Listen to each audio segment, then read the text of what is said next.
Hello friends, स्वागत है आपका अपने YouTube channel GS study with Sahni में।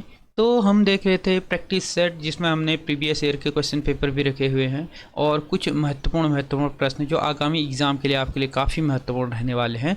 तो ये सारे सेट आपको हमारे टेलीग्राम चैनल पे आसानी से देखने को मिल जाएंगे। वहाँ पर आप ज्वाइन कर सकते हैं ग्रुप को, लिंक मैंने डिस्क्रिप्शन पे दिया हुआ है। और जितनी भी मैंने प्रैक्टिस सेट कराई हुई हैं, एक बार उन सभी को देख लीजिएगा। खास करके मैंने हिंदी का लगभग 90% जो है वह कवर कर लिया था इन्हीं प्रैक्टिस सेटों के माध्यम से। तो ये जो प्रैक्टिस सेट है, जो ये प्रीवियस ईयर के क्वेश्चन हैं, वह आपके आगामी एग्जाम यानी कि खास करके जो 15 अक्टूबर को जेल बंदी रक्षक का जो पेपर होना है उसके लिए काफ़ी महत्वपूर्ण रहेंगे, आपके लिए काफ़ी हेल्पफुल रहेंगे। इससे क्या होगा कि जो आयोग है, आयोग क्या करता है, हर बार कुछ प्रश्न यानी कि 5 से 10 प्रश्न क्या होता है बार बार रिपीट करता है, मतलब उसको कुछ बदल देगा या उसी प्रश्न में मतलब उसको तोड़ मोड़ के क्या कर देता है, रिपीटेड करता है। तो जो अगर क्या होता है कि जो पेपर के जो अंतिम दिन होते हैं उन दिनों में आप लोगों ने खास करके करंट अफेयर हो गए और कुछ प्रीवियस ईयर के क्वेश्चन पेपर हो गए, इन सभी का एनालिसिस करना चाहिए, क्योंकि इससे क्या होता है कि आपको काफ़ी हेल्प मिलती है। और यही लास्ट के 8 या 10 दिन जो होते हैं जो आपके एग्ज़ाम में काफ़ी अच्छा स्कोर करने के लिए महत्वपूर्ण रहते हैं। तो अगर आप लोग चैनल पे नए हैं तो चैनल को सब्सक्राइब जरूर कीजिएगा और प्रत्येक वीडियो की नोटिफिकेशन आप लोगों तक आसानी से पहुंच सके, इसके लिए आपको चैनल को हमारे सब्सक्राइब करना होगा और साथ में बेल आइकन को भी जरूर प्रेस करिएगा। उससे क्या होगा कि जितनी भी हम नई वीडियोस डालते हैं उनके सभी के नोटिफिकेशन आपको आसानी से पहुँच जाते हैं। और इस वीडियो को ज़्यादा से ज़्यादा लोगों तक शेयर भी जरूर कीजिएगा। तो आज का हम प्रैक्टिस सेट देखते हैं, जिसमें हमने जीएस हो गए, कंप्यूटर्स हो गए और उत्तराखंड हो गया, तो उसके सभी कुछ महत्वपूर्ण प्रश्न रखे हुए हैं। तो शुरू करते हैं।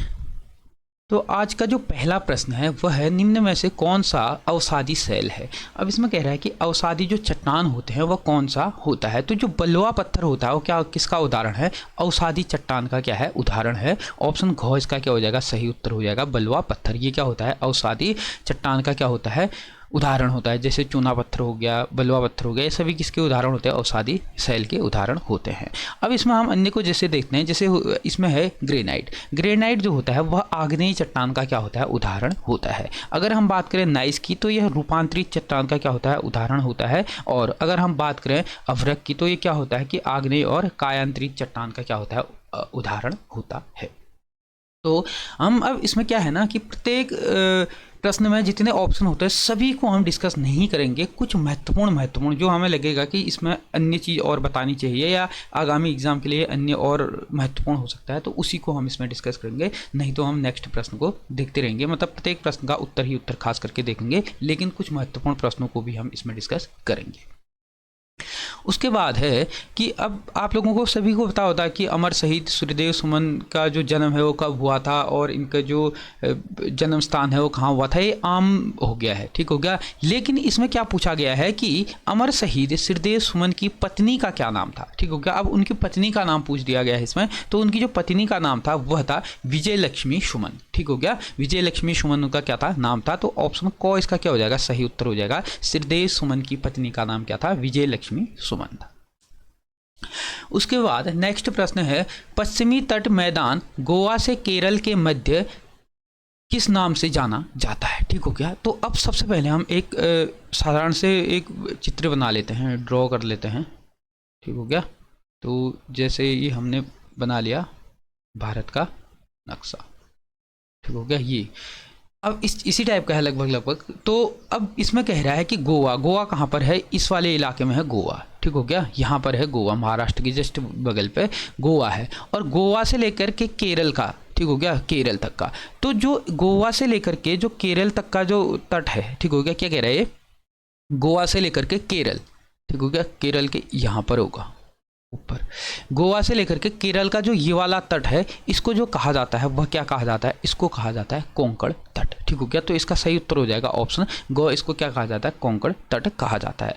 अब हम इसको अन्य को भी जैसे देखते हैं, जैसे इसमें है कोरोमंडल तट। और कोरोमंडल जो तट है वह कहा जाता है पूर्वी जो तट है, ठीक हो गया। पूर्वी तट में भी जो तमिलनाडु है, ठीक हो गया, इस तमिलनाडु के इलाके में ये वाला जो इलाका है इसको कहा जाता है क्या, इसको कहा जाता है कोरोमंडल तट, ठीक हो गया। अगर हम बात करें मालाबार तट की अगर बात करें तो ये जो केरल वाला तट है, ये वाला तट, ठीक हो गया। तो ये कौन सा तट के नाम, किसके नाम से जाना जाता है, ये जाना जाता है मालाबार तट के नाम से। अब हम बात करते हैं उत्तरी सरकार का तट। तो उत्तरी सरकार का जो तट है वह है उड़ीसा से लेकर के, ठीक हो गया, यहाँ पर उड़ीसा है, उड़ीसा से लेकर के पश्चिम बंगाल तक का वाला जो एरिया है, इस क्षेत्र को क्या कहा जाता है, उत्तरी सरकार का तट इसको कहा जाता है, ठीक हो गया। अब आप इसको अच्छे से समझ गए होंगे। उसके बाद नेक्स्ट प्रश्न है, निम्नलिखित में से किस राष्ट्रपति को निर्विरोध चुना गया था। तो भारत में आज तक एकमात्र ऐसे राष्ट्रपति हुए हैं जिनको क्या करा गया है, निर्विरोध, यानी कि उनके विपक्ष में कोई भी खड़ा नहीं हुआ था, किसी ने भी चुनाव नहीं लड़ा था। तो एकमात्र ऐसे कौन है, नीलम संजीवा रेड्डी ऐसे एकमात्र राष्ट्रपति हैं भारत के जो निर्विरोध चुने गए थे। तो ऑप्शन घ इसका क्या हो जाएगा, सही उत्तर हो जाएगा। उसके बाद अगर हम नेक्स्ट प्रश्न की बात करें तो निम्न में से किस झील की गहराई सर्वाधिक है। तो ये उत्तराखंड के कुछ झीलें दी हुई हैं, खास करके कुमाऊं मंडल की हैं, ठीक हो गया, इनकी कुमाऊं की झीलें हैं सारी की सारी। तो इसमें से पूछा गया है कि सबसे जो गहरी झील है वह कौन सी है। तो इनमें से सबसे जो गहरी झील है वह कौन सी है, नौकुचिया ताल है, और ये कहाँ पड़ता है, यह नैनीताल डिस्ट्रिक्ट में पड़ता है। तो ऑप्शन घ इसका क्या हो जाएगा, सही उत्तर हो जाएगा। उसके बाद नेक्स्ट प्रश्न है, प्लॉटर क्या कार्य करता है, यानी कि प्लॉटर का कार्य क्या है। तो इसका जो सही उत्तर हो जाएगा, जो प्लॉटर होता है उसका जो कार्य होता है वह आउटपुट उपकरण के रूप में उसका क्या होता है, कार्य होता है। तो ऑप्शन ख इसका क्या हो जाएगा, सही उत्तर हो जाएगा। प्लॉटर का कार्य होता है आउटपुट उपकरण के रूप में। अब उसके बाद नेक्स्ट प्रश्न है, खजुराहो के मंदिर का निर्माण करवाया था। तो खजुराहो का जो मंदिर बनवाया गया था वह बनवाया गया था चंदेल शासकों के द्वारा, ठीक हो गया। चंदेल शासकों के द्वारा खजुराहो के मंदिर का क्या किया गया था, निर्माण करवाया गया था। तो ऑप्शन गो क्या हो जाएगा, इसका सही उत्तर हो जाएगा।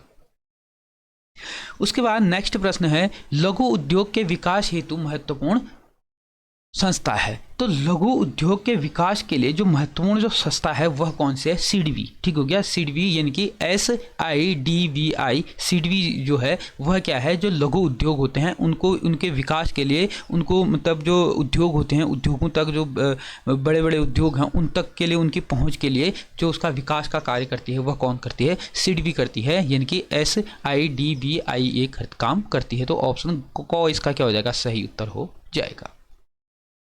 उसके बाद नेक्स्ट प्रश्न है, निम्नलिखित में से उच्च न्यायालय तथा सर्वोच्च न्यायालय दोनों के न्यायाधिकार क्षेत्र में कार्य होता है। तो अब इसमें पूछा है कि उच्च न्यायालय और सर्वोच्च न्यायालय, यानी कि जो राज्य के हाई कोर्ट होते हैं और सुप्रीम कोर्ट जो होता है, उनके जो न्यायाधीश हैं उन न्यायाधीशों का जो क्षेत्राधिकार एक समान कहाँ पर होता है, ये इसमें पूछा जा रहा है। तो इसमें देखते हैं हम, संविधान के उल्लंघन के विरुद्ध संरक्षण। तो ये तो सिर्फ और सिर्फ किसका होता है, ये होता है सुप्रीम कोर्ट का, ठीक हो गया। उसके बाद है मौलिक अधिकारों का संरक्षण। तो मौलिक अधिकारों को जो संरक्षण होता है वह हाई कोर्ट के द्वारा भी कराया जाता है और सुप्रीम कोर्ट के न्यायाधीशों के द्वारा भी किया जाता है। तो ये दोनों के क्षेत्राधिकार में आता है। तो ऑप्शन ख इसका क्या हो जाएगा, सही उत्तर हो जाएगा। अगर नेक्स्ट को जैसे देखते हैं इसमें कि केंद्र और राज्यों के मध्य होने वाले विवाद, केंद्र और राज्य के मध्य विवाद होता है तो उसका जो राज्य का हाईकोर्ट होगा वह ये मामला नहीं देखता है, वो कौन देखता है, सीधे सुप्रीम कोर्ट मामला देखता है। और उसके बाद दो राज्यों के बीच भी जो अगर कोई विवाद हो जाता है उसको भी सुप्रीम कोर्ट में ही उसको देखा जाता है। उसके बाद नेक्स्ट प्रश्न है, गोलू देवता का उद्भव स्थान है।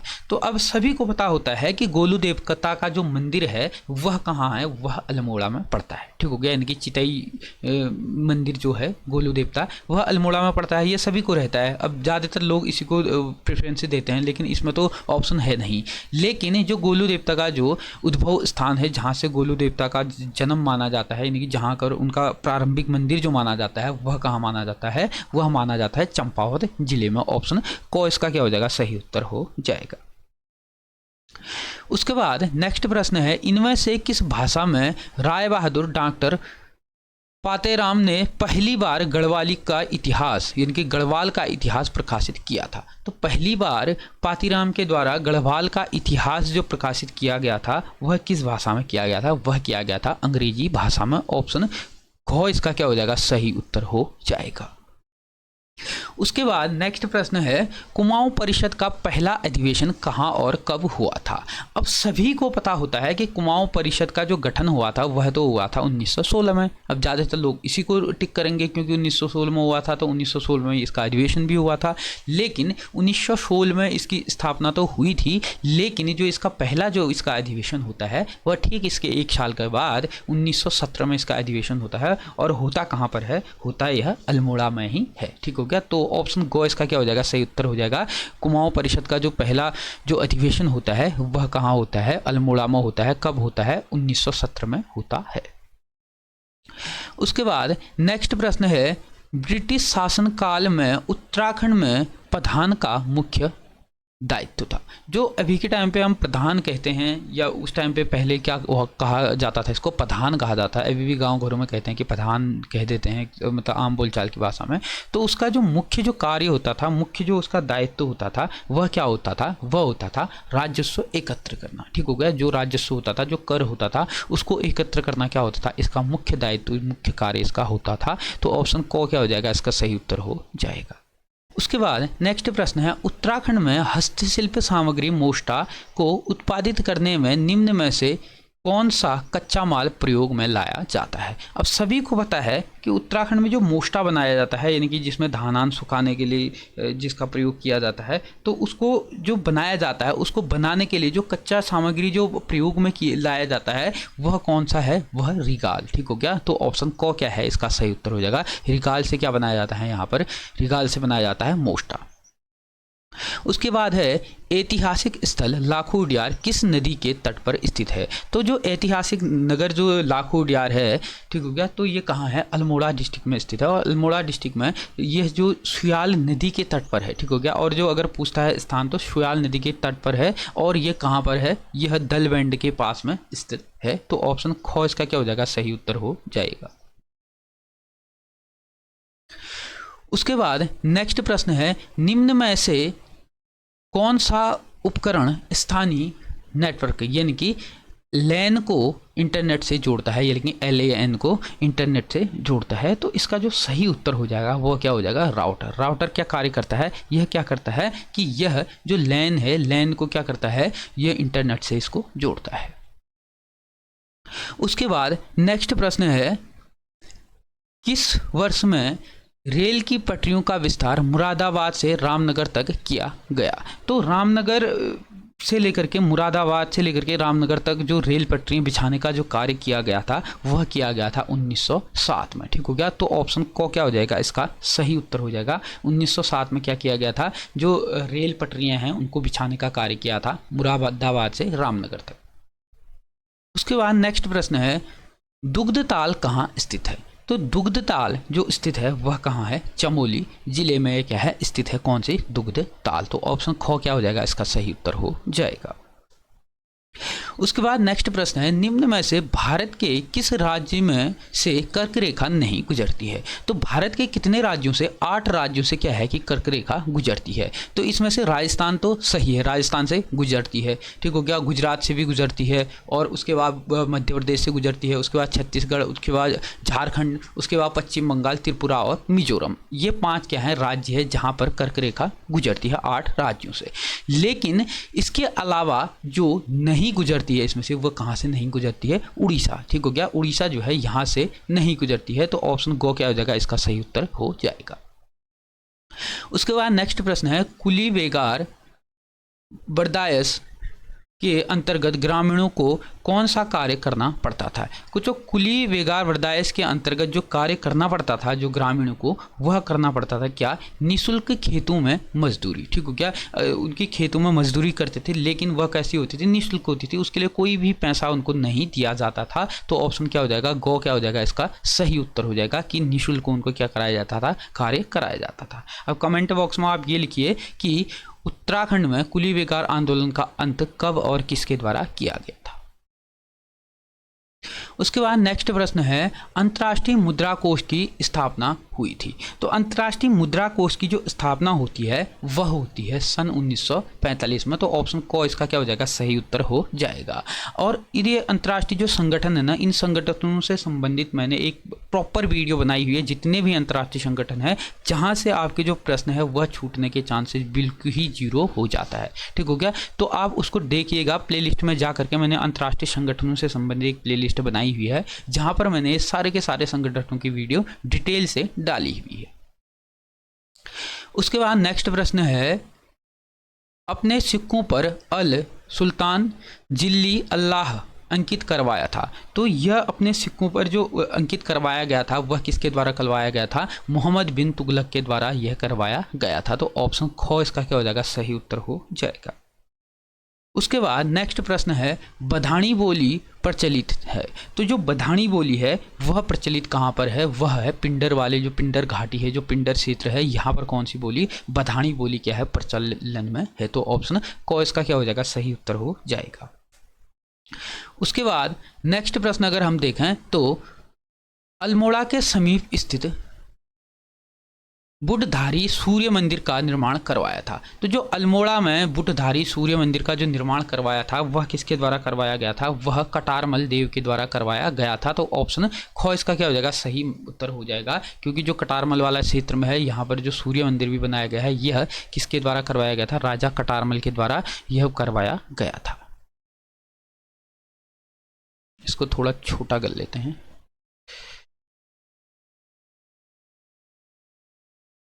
अब सही है। उसके बाद नेक्स्ट प्रश्न है, जीवी मावलंकर लोकसभा के थे। तो जीवी मावलंकर जो हैं यह लोकसभा में क्या थे? स्पीकर थे। ठीक हो गया, तो ऑप्शन ग इसका सही उत्तर हो जाएगा। प्रथम क्या थे? स्पीकर थे। कहां पर? लोकसभा में। उसके बाद नेक्स्ट प्रश्न है, वर्तमान में भारत के वित्त मंत्री कौन है? आप सभी को पता है अभी जो वर्तमान में भारत की जो वित्त मंत्री हैं वह कौन है? निर्मला सीतारमण क्या है? भारत में वित्त मंत्री हैं। तो ऑप्शन ख क्या हो जाएगा? इसका सही उत्तर हो जाएगा। उसके बाद नेक्स्ट प्रश्न है, गोरी उडार गुफा मंदिर उत्तराखंड के किस जनपद में स्थित है? तो जो गोरी उडार गुफा जो मंदिर है वह उत्तराखंड के कहां पर है? यह बागेश्वर जनपद में क्या है? स्थित है। उसके बाद नेक्स्ट प्रश्न है, आईवीएफ का पूरा नाम है। तो आईवीएफ का पूरा नाम होता है इन विट्रो फर्टिलाइजेशन। ऑप्शन ग इसका क्या हो जाएगा? सही उत्तर हो जाता है। और जो आईवीएफ होता है इससे क्या किया जाता है? जो कृत्रिम गर्भधारण होता है उसका कार्य इससे किया जाता है। उसके बाद नेक्स्ट प्रश्न है, शरीर में सबसे लंबी हड्डी कौन सी होती है? तो शरीर की जो सबसे लंबी होती है वो कौन सी होती है? जांघ की हड्डी होती है, जिसे क्या कहा जाता है? फीमर जिसे कहा जाता है। तो ऑप्शन घ इसका सही उत्तर हो जाता है। सबसे मजबूत और सबसे लंबी हड्डी होती है कौन सी? जांघ की हड्डी। तो इसको क्या कहा जाता है? फीमर कहा जाता है। उसके बाद नेक्स्ट प्रश्न है, विश्व में सर्वप्रथम 1859 में कहां पर तेल का कुआं खोदा गया था? तो सबसे पहले विश्व में जो तेल का कुआं, खनिज तेल का जो कुआं खोदा गया था वह खोदा गया था यूएसए में, यानी कि यूनाइटेड स्टेट अमेरिका में यह कार्य किया गया था। कब? 1859 में। ठीक हो गया, तो ऑप्शन गो क्या हो जाएगा? इसका सही उत्तर हो जाएगा। उसके बाद नेक्स्ट प्रश्न है, भारत में फसल को मोटे तौर पर ऋतुओं के आधार पर डैश डैश प्रकारों में बांटा गया है। तो इसको दो प्रकारों में बांटा गया है। जैसे आप लोगों ने देखा होगा, खरीफ की फसल होगी, रबी की फसल होगी, तो इस आधार पे इनको कितने भागों पे? दो प्रकार से इसको बांटा गया है। तो ऑप्शन ख इसका क्या हो जाएगा? सही उत्तर हो जाएगा। उसके बाद नेक्स्ट प्रश्न है, निम्न में से सही युग्म का चुनाव कीजिए। तो सही युग्म हम इसमें जैसे देखते हैं कि डोईवाला कहाँ पर है? यह देहरादून में है। सही है। खानपुर यह उधम सिंह नगर में नहीं है। यह कहाँ है? हरिद्वार जिले में यह पड़ता है, खानपुर। उसके बाद चक्राता, यह भी देहरादून में पड़ता है। तो क और ग दोनों क्या हैं? सही है। तो इसका सही उत्तर हो जाएगा ऑप्शन घ। उसके बाद नेक्स्ट प्रश्न है, चांदपुर साम्राज्य स्थापित था। तो जो चांदपुर साम्राज्य, चांदपुर जो गढ़ था, पवार वंश का चांदपुर गढ़ था, वह कहाँ पर था? वह गढ़वाल के चमोली जनपद में यह हुआ करता था। तो ऑप्शन क क्या हो जाएगा? इसका सही उत्तर हो जाएगा। उसके बाद अगर नेक्स्ट प्रश्न देखें तो स्लाइड प्रस्तुत के दौरान एक हाइपरलिंक के बाद दूसरे हाइपरलिंक के चयन के लिए आप क्या दबाएंगे? तो एक हाइपरलिंक से दूसरे हाइपरलिंक के चयन के लिए किसका प्रयोग किया जाता है? टैब का प्रयोग किया जाता है। तो ऑप्शन क इसका क्या हो जाएगा? सही उत्तर हो जाएगा। उसके बाद नेक्स्ट प्रश्न है, निम्न में से उत्तर प्रदेश के किस जिले से नैनीताल जिले की सीमा स्पर्श नहीं करती है, इनकी सीमा नहीं लगती है। तो जो नैनीताल जिला है इसका जो कुछ क्षेत्र है वह क्या है, उत्तर प्रदेश से लगता है। ठीक हो गया। तो इसमें कौन कौन से लगते हैं, मुरादाबाद लगता है, रामपुर लगता है, बिजनौर भी लगता है, लेकिन जो बरेली है यह नहीं लगता है। तो ऑप्शन ख इसका क्या हो जाएगा, सही उत्तर हो जाएगा। उसके बाद नेक्स्ट प्रश्न है, नेटिव मैरिज एक्ट कब पारित किया गया था। तो नेटिव मैरिज जो एक्ट है यह जो पारित किया गया था यह किया गया था 1872 में। ठीक हो गया। अगर इसकी प्रॉपर डेट देखें तो 18 जुलाई, ठीक हो गया, 18 जुलाई 1872 में क्या किया गया था, यह पारित किया गया था। तो ऑप्शन ख क्या हो जाएगा, इसका सही उत्तर हो जाएगा।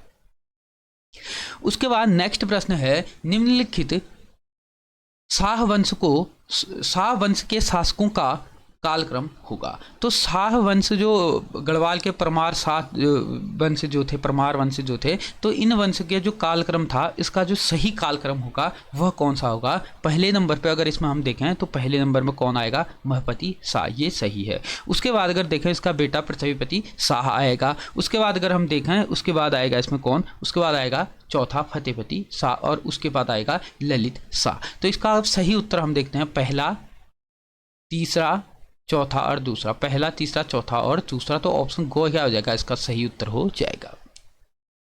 उसके बाद नेक्स्ट प्रश्न है, गढ़वाल क्षेत्र का तलवार ढाल के साथ किया जाने वाला युद्ध नृत्य है। तो तलवार ढाल के साथ जो नृत्य गढ़वाल क्षेत्र में किया जाता है वह कौन सा किया जाता है, श्रवण नृत्य। ऑप्शन घ इसका क्या हो जाएगा, सही उत्तर हो जाएगा। जैसे कुमाऊं वाले क्षेत्र में आप लोगों ने देखा होगा जो छोलिया नृत्य है वह तलवार और ढाल के साथ किया जाता है।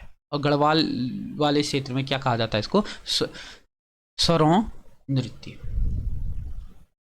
उसके बाद है, जहांगीरनामा के अनुसार गढ़वाल के किस शासक को जहांगीर ने हाथी एवं घोड़े उपहार में दिए थे। तो जो जहांगीर नामा के अनुसार जो हाथी और घोड़े गढ़वाल के उस शासक को दिए गए थे वह कौन था, वह था श्याम शाह। तो ऑप्शन क इसका क्या हो जाएगा, सही उत्तर हो जाएगा।